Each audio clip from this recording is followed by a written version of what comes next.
अस्सलाम वालेकुम class 10 biology. Today हम discuss about the air passage way. Air passage वे क्या होता है? एयर पैसेज वे वो होता है जहां हम नाक के जरिए अपनी एयर को अंदर लेके जाते हैं और बाहर लेकर आते हैं, उसको हम कहते हैं एयर पैसेज वे। अब एयर पैसेज वे जो है वो फोल्डिंग हुआ है, फोल्डिंग डिफरेंट पार्ट्स में। किस तरीके से कि जो हमारा एयर नेजल कैविटी है वो एनक्लोजेस हुआ होता है, हमारा जो नोज है वो एनक्लोजेस हुआ होता है नेजल कैविटी में। अब नेजल कैविटी के आगे जो हमारे नोज के आगे 2 होल्स होते हैं उसको हम कहते हैं इंटरनल नोस्ट्रिल्स। अब इंटरनल नोस्ट्रिल्स जो है वो 2 पार्ट्स में डिवाइड हुआ होता है। हर एक पार्ट जो होता है, ईच पार्ट जो होता है वो हमारा डिवाइड हुआ होता है एक सिंगल पार्ट्स में, यानी कि हर एक पार्ट में, यानी कि हमारे नोज के 2 होल्स होते हैं। एक पोर्शन जो है वो हमारी नोज को डिवाइड हुआ होता है। हर एक पोर्शन में जो है फाइन हेयर प्रेजेंट होते हैं, यानी कि हेयर्स का क्या काम होता है? फाइन हेयर्स प्रेजेंट होते हैं, इनका काम होता है कि जो भी डस्ट पार्टिकल्स हमारे एयर्स में प्रेजेंट होती है, हमारे एयर में, वो इनको करता है फिल्टर। ठीक है। और हमारे जो टेम्परेचर है, हमारे जो नोज में म्यूकस होता है, यानी कि लिक्विडी मटेरियल जो होता है हमारे नोज में होता है म्यूकस। इसका काम होता है, ये हेल्प आउट करता है कि हमारे टेम्परेचर को, नोज के टेम्परेचर को मेंटेन करता है हमारी बॉडी के टेम्परेचर के साथ। ठीक है।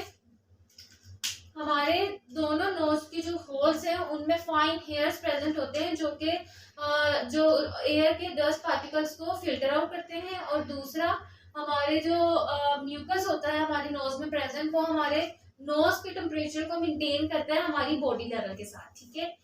आगे अब इसमें डायग्राम के जरिए देखा जाए तो हमारा जो पूरा ये होल एरिया है इसको हम कहते हैं नेजल कैविटी, जो कि हमारा नोज एनक्लोजेस हुआ होता है, इस एरिया को हम कहते हैं नेजल कैविटी। उसके बाद जो हमारा नोज के आगे ओपनिंग्स है उसको हम कहते हैं नोस्ट्रिल्स। अब नोस्ट्रिल्स जो है वो डिवाइड हुआ है ये 2 होल्स में। उसके बाद हमारे पास शुरू होता है ओरल कैविटी का एरिया, यानी कि हमारे माउथ का एरिया। माउथ के एरिया के बाद हमारे पास ट्रैकिया और फेरेनिक्स की ट्यूब्स होती हैं, और इसके दरमियान एक स्पेस होती है, नैरो स्पेस, बहुत ही पतली स्पेस, जिसको हम कहते हैं ग्लोटिस। ठीक है, ग्लोटिस। उसके बाद हमारे पास फर्दर जो ट्यूब निकलती है, इस फाइन ट्यूब को हम कहते हैं ब्रोंकाई, यानी कि सिंगुलर में इसको कहा जाता है ब्रोंकस। अभी मैं आपको इसका डिस्कस करूंगी इसके बारे में। उसके बाद ये हमारी ब्रोंकाई जो है वो हमारे लंग्स में डिवाइड हो जाती है 2 पार्ट्स में, एक लेफ्ट लंग में और दूसरे राइट लंग में। अब इसमें हमारा क्या बताया गया है कि हमारे जो ओपनिंग्स प्रेजेंट होती हैं उसको हम फेरेनिक्स कहते हैं। फेरेनिक्स का काम होता है कि ये हमारी फूड पाइप को और विंड पाइप को, यानी कि जिस पाइप से हम खाना ले जाते हैं ईसोफेगस में और जिस पाइप से हम अपनी एयर पास आउट करते हैं, इसका ये काम होता है, ये अटैच होती है फेरेनिक्स के साथ। ये 2 ट्यूब्स का काम होता है, food pipe and wind pipe.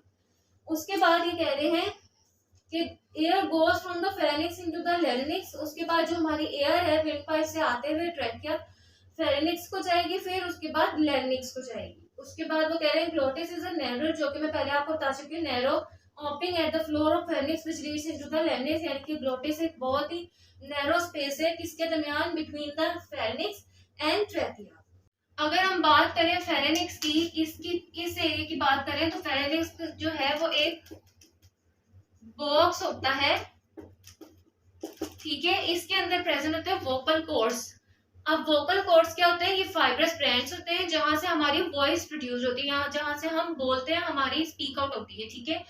Pharynx का क्या काम होता है? ये एक बॉक्स लाइक कार्टिलेजिनियस मसल से बना होता है। ये एक मसल होता है जो कि कार्टिलेजिनियस मसल कहलाता है। ठीक है। उससे बना होता है। इसके अंदर प्रेजेंट होते हैं फाइब्रस बॉन्ड्स। जब एयर पास आउट करती है इन बॉन्ड्स के ऊपर जाके अटैच करती है, इनको टच अप करती है, तो हमारी वॉइस प्रोड्यूस होती है, यानी कि साउंड प्रोड्यूस होता है जो हम बोलते हैं।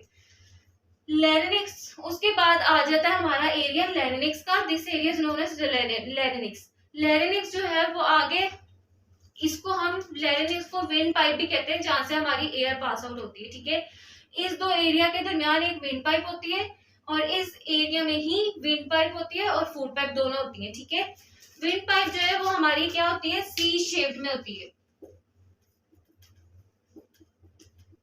विंड पाइप का जो शेप है, स्ट्रक्चर है, वो होता है सी शेप्ड। अब ये सी शेप्ड क्यों होती है? इसकी रीजन ये है कि ये इस तरीके से बनी होती है, जैसे कि अब ये हमारी है फूड पाइप। अब इसके अंदर जो रिंग बनेगा सी शेप, वो इस तरीके से बनेगा। ये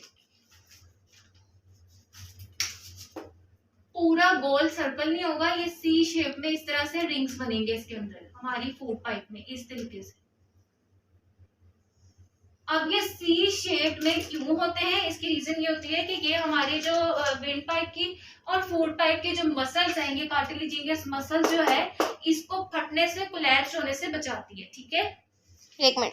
अब आगे इस पोर्शन से आगे हमारी आ जाती है चेस्ट एरिया। चेस्ट एरिया में बात की जाए तो हमारी ब्रोंकाई कहलाती है ये ट्यूब, जो कि डिवाइड हुई होती है दोनों लंग्स में, left and right lung. Bronchi को अगर हम सिंगुलर वर्ड में देखा जाए तो इसको हम कहते हैं ब्रोंकस।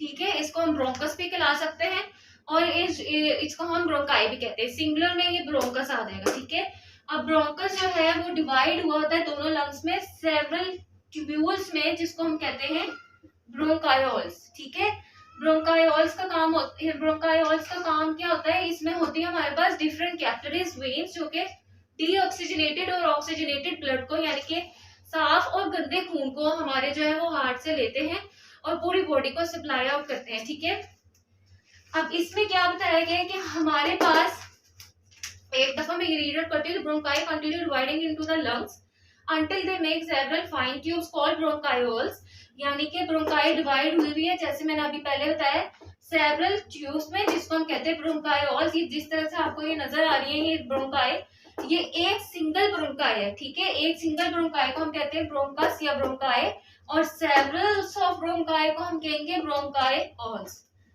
अब each the bronchioles end as fine tubules called the alveolar ducts। Bronchi के अंदर ही हमारे पास फाइन ट्यूब्यूल्स प्रेजेंट होती है, जिसको हम कहते हैं alveolar duct। Each alveolar duct opens into a cluster of pouches called alveoli, the alveolar respiratory surface in human body। Each alveoli is a sac-like structure lined by a single layer of epithelial cells। अब इसमें वो क्या बता रहा है कि हमारी जो each ब्रोंकाई है, अब alveolar duct किसको वो कह रहा है, हमारे पास जो एक ब्रोंकाई, अगर हम एक सिंगल ब्रोंकाई को ले रहे हैं तो उसका स्ट्रक्चर होगा हमारे पास कुछ इस तरह से।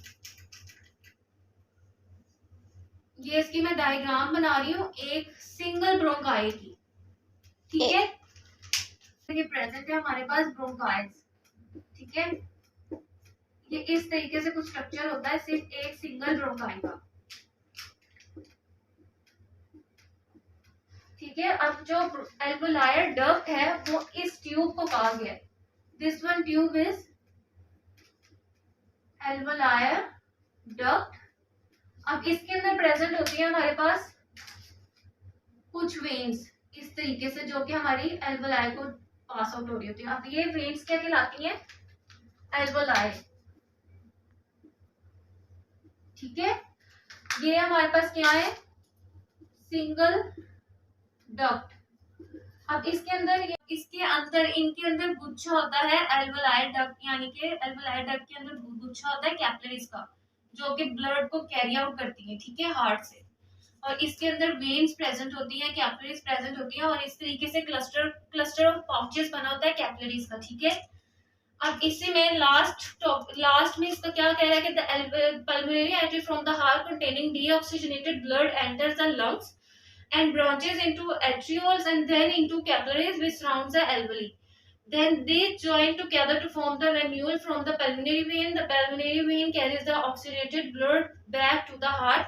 यानी कि ये जो cluster of pouches है, ये पहले हमारा deoxygenated blood लेगा और पास आउट करेगा हमारे lungs को। उसके बाद ये फिर दोबारा फर्दर कैपिलरीज और वेन्स के पास जाएंगे और ऑक्सीजनेटेड यानी कि O2 और CO2, ठीक है, CO2 को पहले कैरी आउट करके हार्ट को देंगे और फिर वापस पल्मोनरी वेन्स जो है वो O2 को, ऑक्सीजन को कैरी आउट करके वापस हमारे हार्ट को बैक कर देंगे, बैक थ्रू द हार्ट कर देंगे। ठीक है, this is the topic of the air passage वे, कि हमारे नाक के जरिए एयर का पास आउट और गोज आउट कैसे होता है और ये कहाँ तक ये प्रोसीजर चलता है एयर का। सो ये यहाँ तक ही टॉपिक है, इसका अब हम करते हैं फिनिश। ठीक है, ये हो गया हमारा टॉपिक खत्म। अब नेक्स्ट टॉपिक के साथ मुलाकात होगी, तब तक के लिए okay, thanks. Subscribe, comment and sharing my videos and press the bell icon. Thank you.